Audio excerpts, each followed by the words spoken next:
C'est une citation qui essaye de dire que estimer l'avenir à notre instant présent, c'est important. Malheureusement, estimer l'avenir demain, on se rend compte que ce n'est pas estimer l'avenir comme on l'avait fait hier. Donc c'est un peu ça le problème. Mais bon, c'est un problème d'actuaire, je vous rassure. Je vais essayer d'être bref parce qu'on a du temps limité. J'aurais pu aussi, je vous ai offert un patch cleaner, j'aurais pu vous offrir un aspirine. Ce sera pour la prochaine fois. Mais bon, on va parler de la CLV. Pourquoi? Parce qu'on a parlé du marketing, on a parlé de la capacité de mieux servir le client, de mieux l'analyser, de mieux le suivre dans son comportement.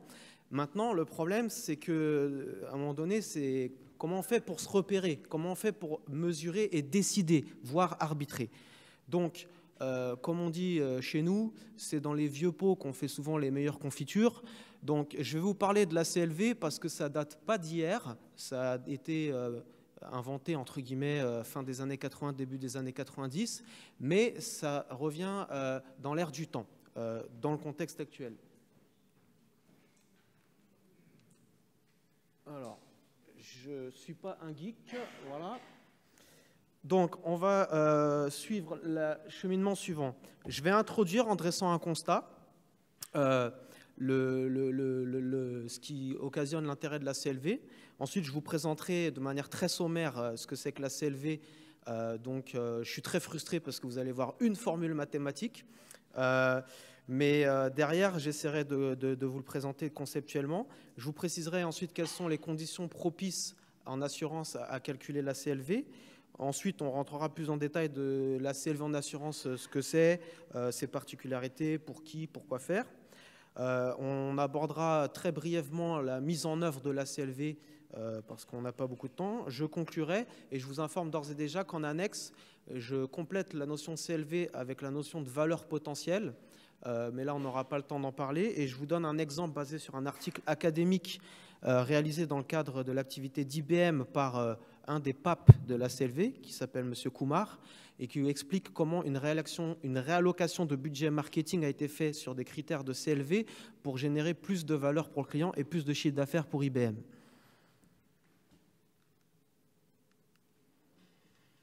Alors, où est-ce que je suis là? Oui, pardon, décidément. Voilà, donc, pour commencer, le constat. En gros, cette diapo parle d'elle-même. Est-ce que tous les clients sont les mêmes? Non. Est-ce que tous les clients ont la même valeur? Non. Certains clients, en pourcentage, représentent une valeur client en pourcentage parmi l'ensemble de la valeur de tous les clients qui est supérieure à ce pourcentage de clients. Donc, sous-entendu, X% de clients rapportent Y% de valeur avec Y% supérieur à X%. Voilà, j'ai fait mon actuaire. Donc, ce que ça veut dire, c'est quoi? C'est que, évidemment, ça ne veut pas dire qu'il ne faut pas traiter chacun de ses clients avec beaucoup d'attention. Il faut lui proposer une qualité de service irréprochable.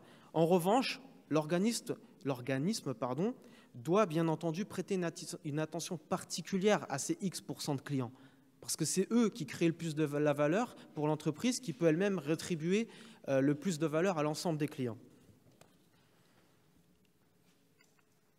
Donc, maintenant qu'on a dressé le constat, vous comprenez bien qu'il faut identifier la valeur de chacun des clients pour savoir que faire pour qui et éventuellement faire des arbitrages, piloter, etc. Donc, on va passer à la présentation de la CLV. Donc, je vais la définir sommairement. Ensuite, j'évoquerai quelques concepts associés rapidement. Et donc, pour l'étude de cas d'IBM, comme je vous disais, bon, vous le lirez dans un second temps en annexe.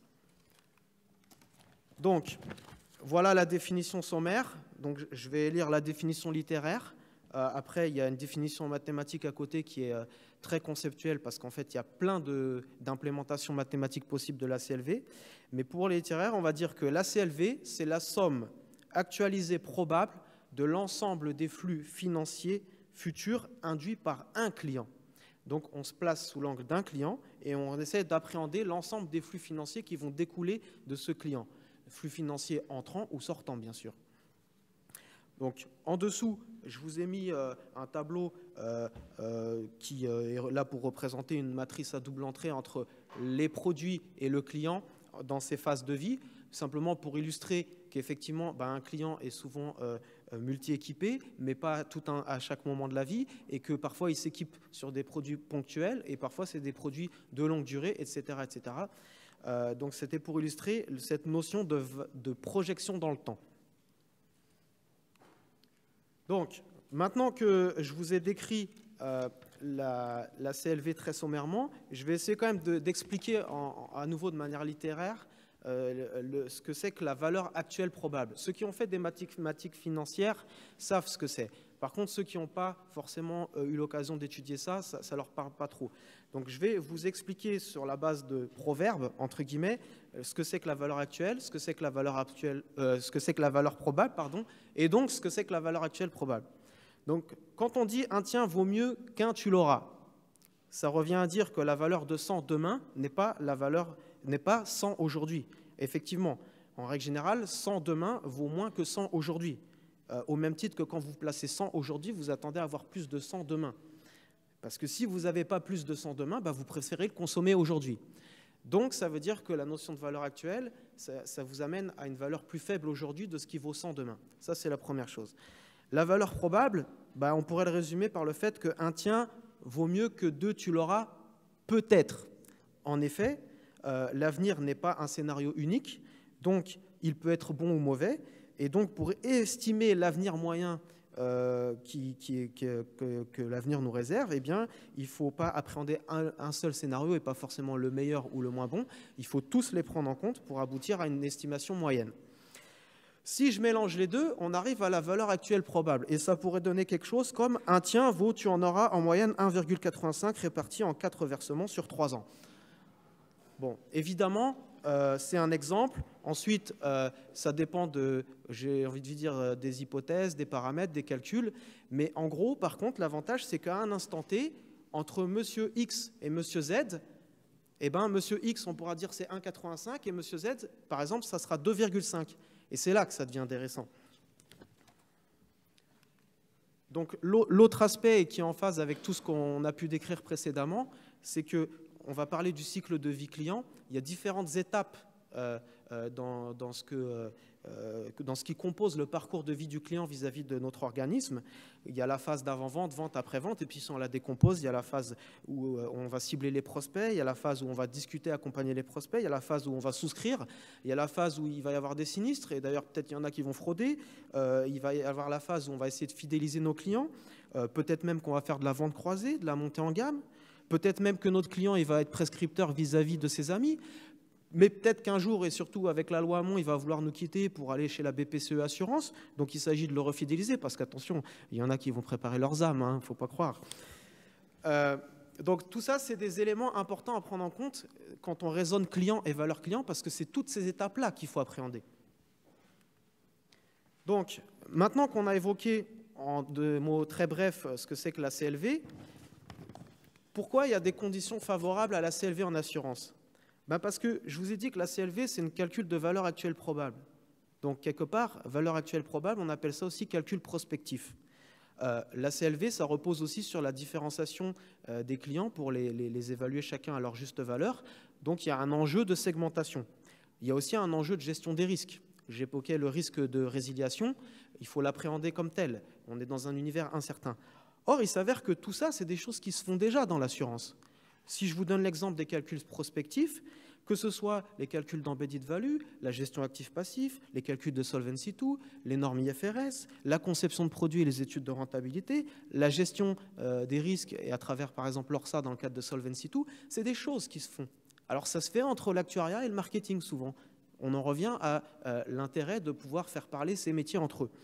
Donc c'est simplement pour vous dire qu'il y a un terrain propice à la CLV en assurance.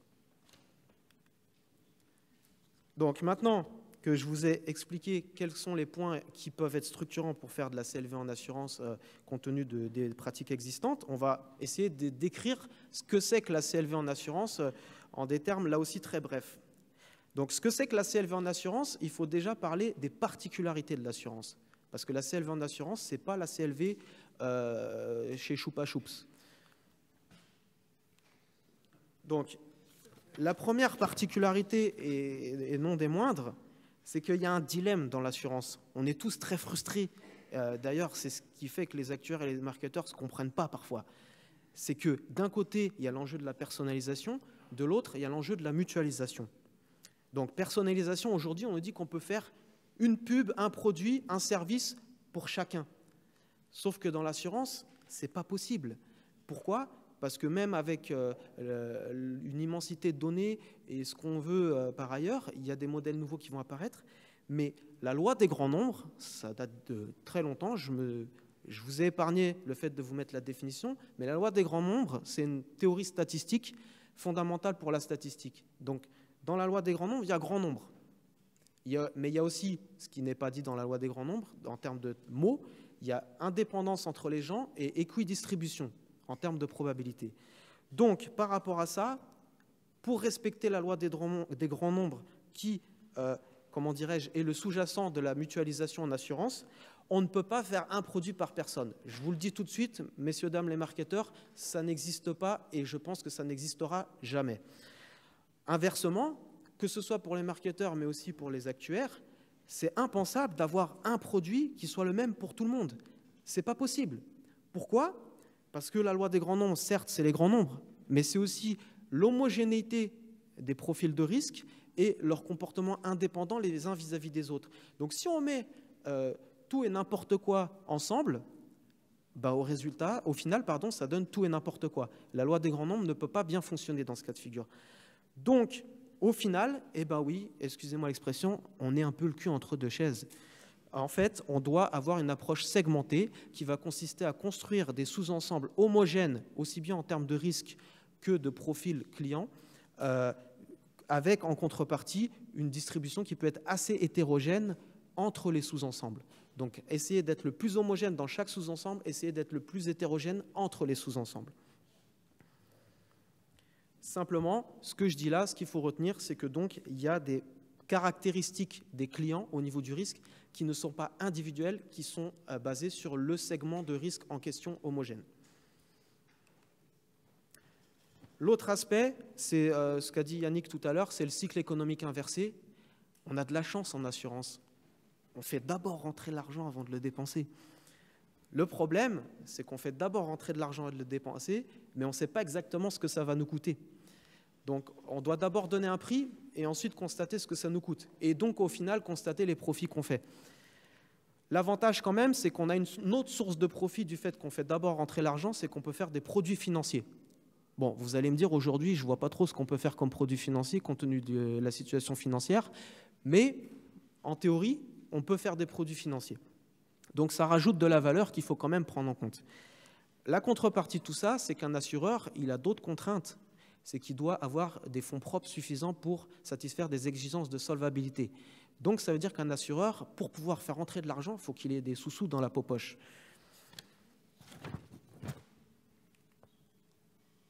Alors, comme je le disais, ces flux financiers, ils sont potentiellement incertains.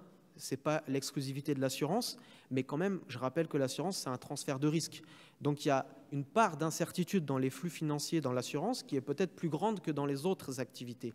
Donc, à nouveau, quand on raisonne à l'échelle du client, il faut l'appréhender.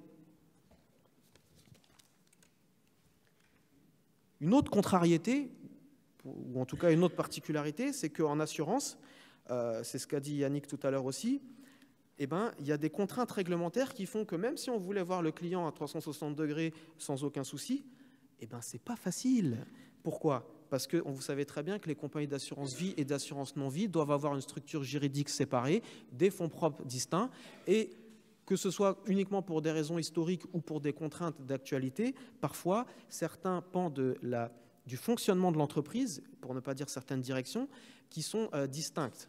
Donc d'un point de vue organisationnel et système d'information, ça crée quelques difficultés.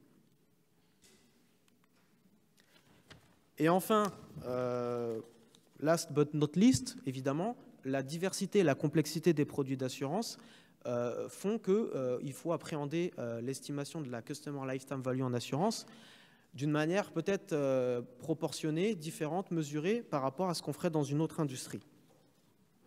Donc ça, c'était pour les particularités. Je ne les ai pas toutes dites, mais vous voyez que déjà, il y en a pas mal à prendre en compte. Maintenant, si on en vient aux données et qui vont cristalliser ces particularités, Peut-être que vous avez étudié à l'époque que le métier d'assurance se découpe en 3 métiers, administratif, technique et financier. Bon, c'est un peu austère de le dire comme ça. On pourrait, dans l'administratif, dire le commercial, le marketing, etc. notamment. Simplement, c'est quand même structurant. Or, il s'avère que, en particulier sur le métier technique et financier, l'enjeu de la mutualisation est très fort. Donc, de ce point de vue-là, si on veut faire un calcul prospectif par client, il y a des limites à ça qui vont se traduire par le fait que certaines hypothèses de calcul seront tantôt individualisées, mais tantôt calibrées sur des segments homogènes, pour reprendre ce que j'ai dit précédemment. Je vous donne un exemple. Vous avez 100 assurés dans votre portefeuille santé. Il y en a un qui consomme, on va dire, 3000% de ses primes, et puis il y en a d'autres qui consomment, 10 à 15% de leurs primes en sinistralité. Vous ne pouvez pas dire que vous avez utilisé une hypothèse de 3000% de S sur P pour le premier client et puis 5% pour les autres pour calculer sa CLV. Ça va pas marcher. Donc, ce que vous allez faire, c'est que vous allez faire une hypothèse de S sur P pour chaque client à l'intérieur d'un segment homogène de risque qui sera la même, mais qui ne sera pas la même si vous avez 2 clients dans un segment de risque différent. Ça, c'est la contrainte de granularité de la donnée pour des aspects mutualisation. Pour les aspects simplification de modèle, parce qu'il y a de quoi se tirer les cheveux avec tout ça, parfois, on peut aussi faire des simplifications d'hypothèses, y compris sur les données marketing, etc., qui pourraient être individualisées, mais qui seraient trop onéreuses à calibrer individu par individu par rapport à ce que ça rapporterait. Donc maintenant, qui utilise la CLV?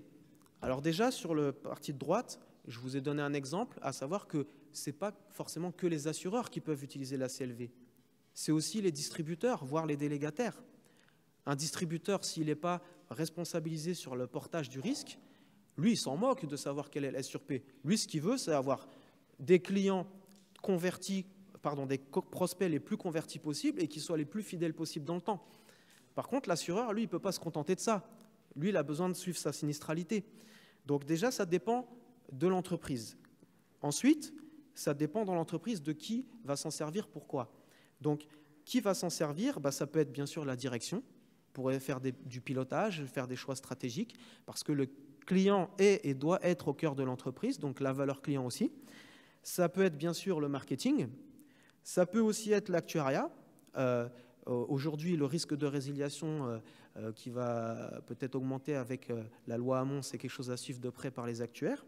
Et bien sûr, ça peut aussi être à travers les services de gestion, de distribution, quand on arrive à le déployer à l'ensemble de l'entreprise.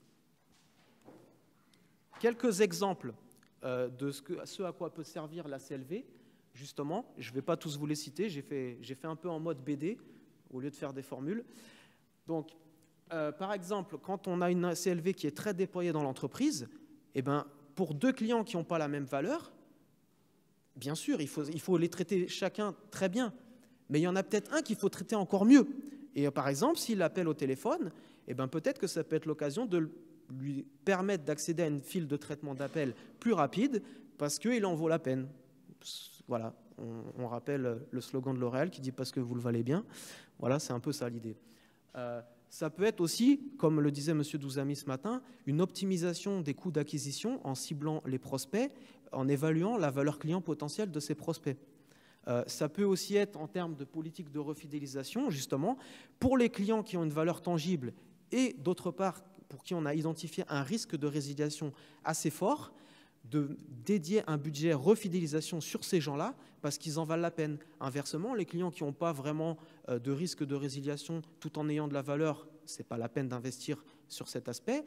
Et ceux qui sont susceptibles de résilier mais qui n'ont pas beaucoup de valeur, à ce moment-là, on peut faire un arbitrage. Bon, je pourrais vous en citer d'autres, mais on n'aura pas le temps, donc vous le regarderez dans un second temps sur les salles en ligne. Donc, sur le comment mettre en œuvre la CLV en assurance, je vais faire bref, je vais m'appuyer que sur le plan parce qu'on n'a pas beaucoup de temps. Ce que je vous dirais, c'est que là aussi, je ne vais pas réinventer la roue, c'est du bon sens. Donc évidemment, il faut y aller progressivement parce que la CLV doit être mise en œuvre sur la base d'objectifs précis, définis. Il doit y avoir une assimilation, une maturation et progressivement élargir les dimensions que permettent d'analyser la CLV. Donc il faut y aller pas à pas. Il faut faire une première implémentation pour un objectif, bien le maîtriser, l'utiliser en termes de pilotage. Une fois qu'on a fait ça, on peut enrichir ça d'autres axes et ainsi de suite. D'autre part, il faut capitaliser sur l'existant. Je vous ai dit qu'il y a des éléments propices à ce que la CLV puisse se faire en assurance. Donc, c'est vrai au niveau des compétences, entre les marketeurs et les actuaires notamment. C'est vrai au niveau des processus. Et c'est vrai aussi au niveau de l'organisation. Parce qu'évidemment, la CLV, pour mettre en œuvre la CLV, ça coûte de l'argent. Donc, si la CLV est là pour aider à créer plus de valeur, il faut que la mise en œuvre de la CLV revienne à moins que ce que ça va nous rapporter, sinon ça n'a pas de sens. Donc il faut capitaliser sur l'existant, sachant qu'il y a de l'existant. Et enfin, sur la mise en œuvre du plan de déploiement, au sens utilisateur et informatique, là aussi, il faut y aller pas à pas. C'est-à-dire qu'il faut commencer par certains utilisateurs dans certaines directions, répondant à certains objectifs, avec des outils peut-être qui seront un petit peu, dans un premier temps, exclusifs à ce service. Et puis, il faut monter en gamme petit à petit, jusqu'au jour peut-être où vous aurez un déploiement décliné de la CLV dans toutes les directions qui serviront aussi bien aux gens en agence qu'au téléphone, qu'aux grands décideurs dans les sièges sociaux. Donc, pour conclure, ce que je vous dirais, c'est que la CLV en assurance comporte quelques différences avec une CLV classique, sous-entendu dans d'autres industries, notamment en raison du cycle économique inversé et de la contrainte, si je peux appeler ça une contrainte, de mutualisation des risques. La CLV est un concept qui peut se décliner en de nombreux modules d'application. C'est ce que je vous décrivais tout à l'heure. Il n'y a pas un modèle qui répond à tout, ou en tout cas, ça serait un aboutissement. Il faut commencer pas à pas. Il faut se concentrer sur certains accès, le mesurer, l'exploiter, le piloter et l'enrichir petit à petit. Donc, il y a différentes modélisations statistiques et actuarielles qui peuvent être envisageables. La CLV ne sert pas à faire seulement un calcul dynamique. La CLV, elle contribue surtout à proposer un cadre d'analyse très puissant. Parce qu'on a un angle de vue client, on compare les clients, on peut faire des tests de sensibilité sur les clients, on peut suivre l'évolution de la valeur d'un client d'une période sur l'autre, on peut mettre à jour nos hypothèses et on peut analyser ça de manière très décomposée. Et c'est ça qui est important. La CLV est au cœur du défi lancé par le Big Data aux marketeurs et aux actuaires. Ceux qui sauront le relever en ressortiront meilleurs et plus performants. Ça, c'est une évidence. Il y a quelques assureurs qui pratiquent la CLV, notamment en France, ou courtiers d'ailleurs, mais ça reste encore marginal. Aujourd'hui, dans notre époque actuelle, la CLV peut devenir une métrique très très utile. Maintenant, sans faire le chantre et l'apologie des calculs pour faire des calculs, et ni l'apprenti sorcier, ce que je vous dirais, et ça sera le mot de la fin, c'est que comme tout outil complexe, la CLV, si elle est implémentée de manière efficace, c'est un véritable progrès. Par contre, si c'est mal mis en place, la CLV peut être un véritable danger. Voilà, je vous remercie.